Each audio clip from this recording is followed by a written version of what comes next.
Capítulo 11. E aconteceu que, estando ele a orar num certo lugar, quando acabou, lhe disse um dos seus discípulos: Senhor, ensina-nos a orar, como também João ensinou aos seus discípulos. E ele lhes disse: Quando orardes, dizei: Pai nosso que estais nos céus, santificado seja teu nome. Venha o teu reino, seja feita a tua vontade, assim na terra como no céu. Dá-nos cada dia o nosso pão cotidiano, e perdoa-nos os nossos pecados, pois também nós perdoamos a qualquer que nos deve. E não nos conduzas em tentação, mas livra-nos do mal. Disse-lhes também: Qual de vós terá um amigo, e se for procurá-lo à meia-noite, ele disser: Amigo, empresta-me 3 pães, pois que um amigo meu chegou à minha casa, vindo de caminho, e não tenho que apresentar-lhe. Se ele, respondendo de dentro, disser: Não me importunes, porque já está a porta fechada e os meus filhos estão comigo na cama. Não posso levantar-me para tos dar. Digo-vos que, ainda que não se levante a dar-los, por ser seu amigo, levantar-se-á. Todavia, por causa da sua importunação, ele lhe dará tudo o que houver mister. E eu vos digo a vós: pedi, e dar-se-vos-á. Buscai, e achareis. Batei, e abrir-se-vos-á. Porque qualquer que pede, recebe, e quem busca, acha. E a quem bate, abrir-se-lhe-á. E qual o pai de entre vós que, se o filho lhe pedir pão, lhe dará uma pedra? Ou também, se lhe pedir peixe, lhe dará por peixe uma serpente? Ou também, se lhe pedir um ovo, lhe dará um escorpião? Pois se vós, sendo maus, sabeis dar boas dádivas aos vossos filhos, quanto mais dará o Pai Celestial o Espírito Santo àqueles que lhe o pedirem. Estava ele expulsando um demônio, qual era mudo. E aconteceu que, saindo o demônio, o mudo falou, e maravilhou-se a multidão. Mas alguns deles diziam: Ele expulsa os demônios por Beelzebu, príncipe dos demônios. E outros, tentando, pediam-lhe um sinal do céu. Mas conhecendo ele os seus corações, disse-lhes: Todo reino dividido contra si mesmo será assolado, e a casa dividida contra si mesma cairá. E se também Satanás está dividido contra si mesmo, como subsistirá o seu reino? Pois dizeis que eu expulso os demônios por Beelzebu.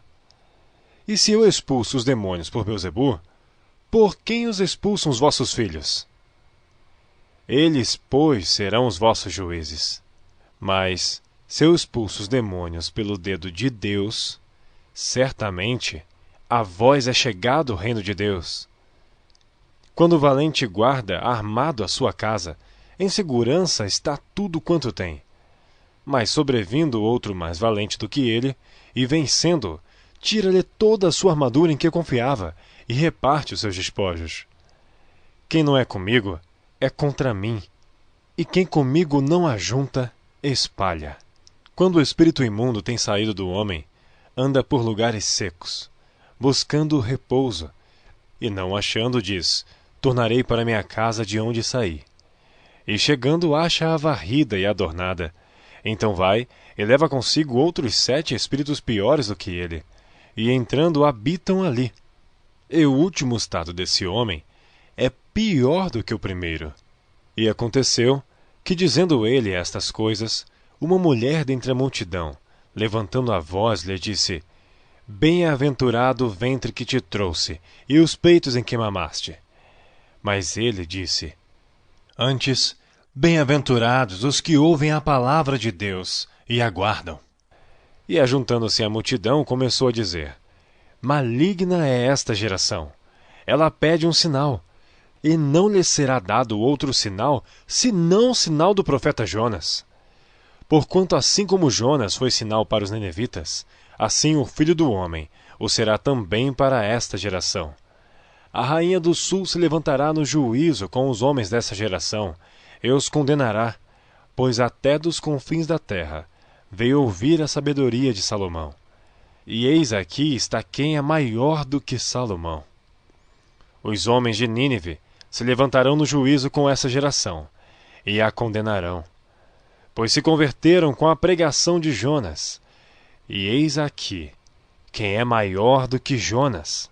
E ninguém, acendendo uma candeia, a põe em oculto nem debaixo do alqueire, mas no velador, para que os que entram vejam a luz. A candeia do corpo é o olho. Sendo, pois, o teu olho simples, também todo o teu corpo será luminoso. Mas se for mau, também o teu corpo será tenebroso. Vê, pois, que a luz que em ti há não sejam trevas. Se, pois, todo o teu corpo é luminoso, não tendo em trevas parte alguma, todo será luminoso, como quando a candeia te ilumina com o seu resplendor. Estando ele ainda falando, rogou-lhe um fariseu que fosse jantar com ele. Entrando, assentou-se à mesa. Mas o fariseu admirou-se, vendo que não se lavara antes do jantar. E o Senhor lhe disse: Agora vós, os fariseus, limpais o exterior do copo e do prato, mas o vosso interior está cheio de rapina e maldade. Loucos! Quem fez o exterior não fez também o interior? Antes dá a esmola do que tiverdes, e eis que tudo vos será limpo. Mas ai de vós, fariseus, que dizimais a hortelã e a arruda, e toda a hortaliça, e desprezais o juízo e o amor de Deus. Importava fazer estas coisas, e não deixar as outras. Ai de vós, fariseus, que amais os primeiros assentos nas sinagogas e as saudações nas praças. Ai de vós, escribas e fariseus, hipócritas, que sois como as sepulturas que não aparecem, e os homens que sobre elas andam não o sabem.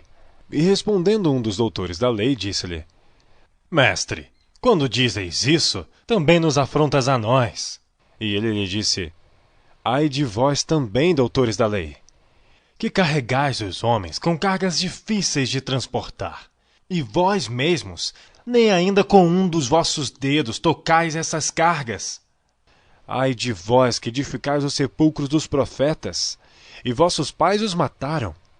Bem testificais, pois, que consentis nas obras de vossos pais, porque eles os mataram, e vós edificais os seus sepulcros. Por isso, diz também a sabedoria de Deus: profetas e apóstolos lhe mandarei, e eles matarão uns, e perseguirão outros, para que desta geração seja requerido o sangue de todos os profetas, que desde a fundação do mundo foi derramado, desde o sangue de Abel até o sangue de Zacarias, que foi morto entre o altar e o templo. Assim vos digo, será requerido desta geração. Ai de vós, doutores da lei, que tirastes a chave da ciência. Vós mesmos não entrastes, e impedistes o que entravam. E dizendo-lhes ele isto, começaram os escribas e os fariseus a apertá-lo fortemente e a fazê-lo falar acerca de muitas coisas, armando-lhe ciladas e procurando apanhar da sua boca alguma coisa para o acusarem.